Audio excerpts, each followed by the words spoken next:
Magandang araw mga kaibigan. Bigyan natin ng reaction, opinion itong post ni Congressman Leandro Libeste tungkol sa kawawang kalagayan ni Auntie Claire Castro.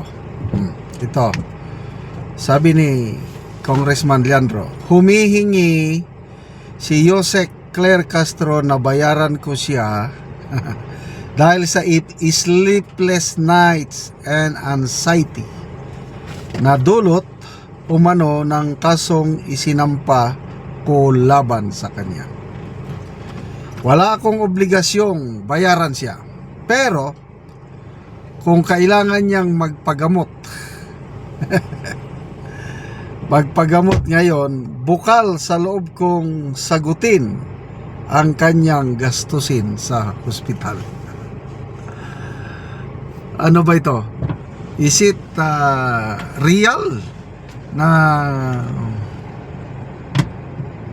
nagkakaroon ng anxiety attacks, nagkakaroon ng sleepless nights si Auntie Claire? Sa totoo lang, mahirap yung masampahan ka ng kaso. Lalo na itong kasong naisampa ni Congressman Libeste kay Auntie Claire.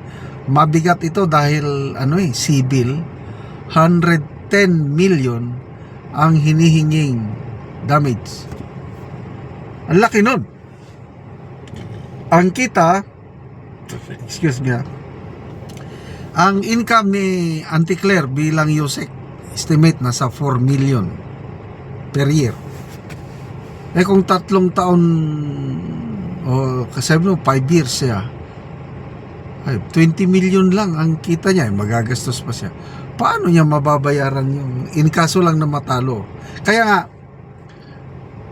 yung ganyan, kung ako ang nasa kalagayan niya, talagang magkakaroon din ako ng sleepless nights. Iisipin mo. May nabasa akong post na hindi na daw kukuha ng abogado si Auntie Claire. Bakit? Kasi nga, siya na lang daw ang maging abogado sa kanya. So, dalawa lang yan. Either talagang tiwalang-tiwala siya sa sarili niya, or nahirapan siya sa pambayad ng abogado.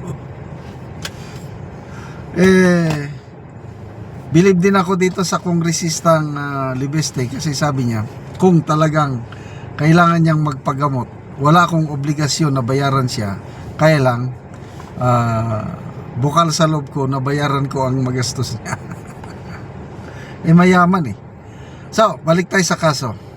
Libel na nakapanirang puri o defamation yung mga pahayag ni Auntie Claire, kasi nga inasabi niya na yung kumpanya ni Leandro Libeste, nabigyan ng franchise, tapos ibinenta. Yun ang paratang na bagay na hindi naman totoo. Ang unang nagsalita tungkol niyan si Ombudsman Boying Rimulya. Dahil nagsalita si Rimulya, sinigundahan din ni Claire Castro. Yun pala, maraming kumpanyang na-establish ni Congressman Leandro Libeste.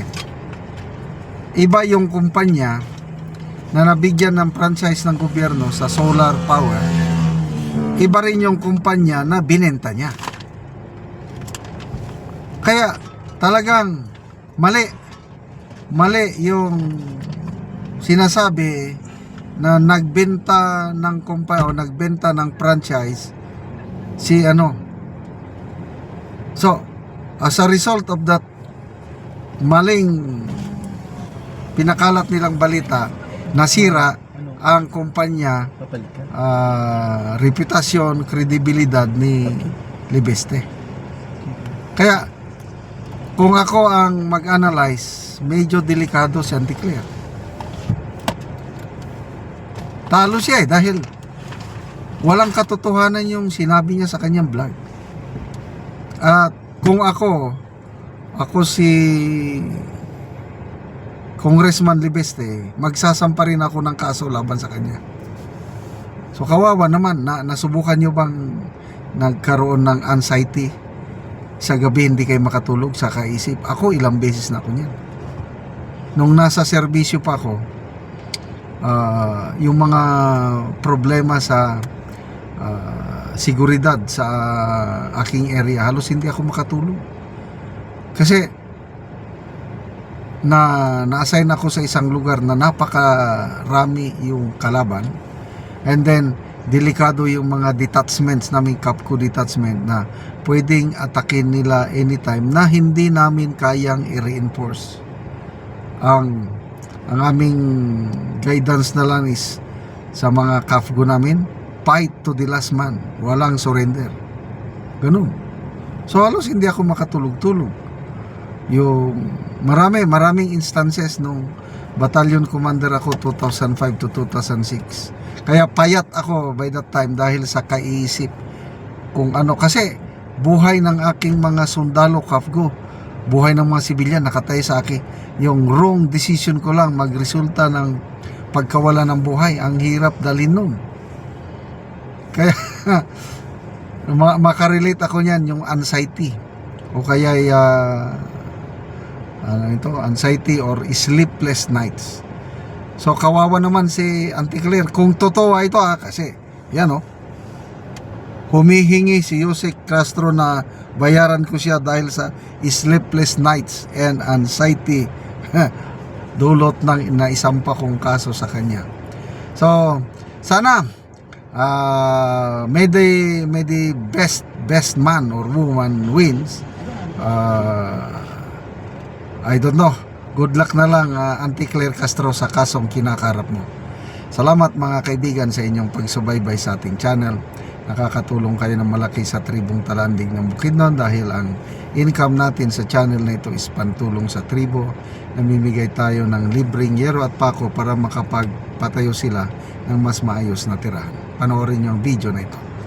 Karon mo na ni ang atop sa natagaan na mo og yero, mga buslot na gyud kaayo, og makita gyud nato nga karaan na kayo ang iyang yero, og gipang sumpay lang gani tungod kay gaulanan na. So mura na gyud og mga bituon ang mga bangag-bangag. Ano ni ang among gihatag nga yero. Dagko na gyud og buslot. Nani ang among gihatag nga yero, so mag-atop na karon si Angkol. So nan ang itong tangkal.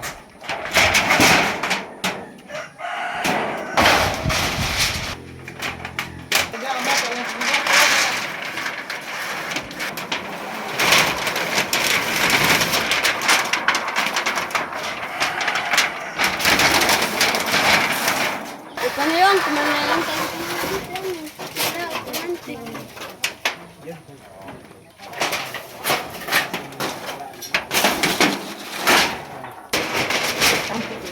Kaya hari kauntungan ka.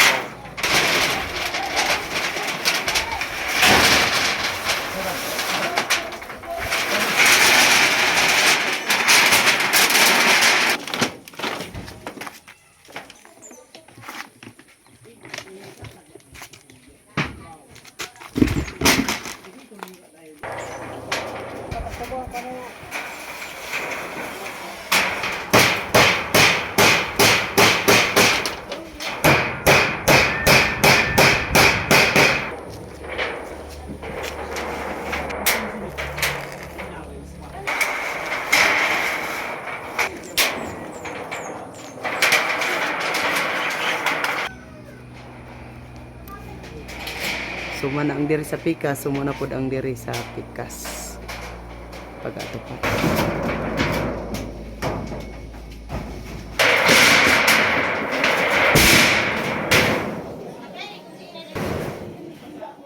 O karon humana gyud sa pag-atop ang among gihatag nga yero. At sa Ginoo sa nagtabang sa sin nga karon dili kumulanan kay non punta nga taas pa sa kinabuhi napakapangatag pa sa asa nga dapit kung na dagan pud ang iyang matabagan, dagan kay salamat kaniya kung man sa gumala nini Dagan kayong salamat. Pila na to katuig ang imong atop kol? Napulo ng tukapin katuig. So, ulan na nagyod. Ulan na, gusto ito nga na taran na alas na kanina. So, salamat kayo kol. Salamat sa Diyay.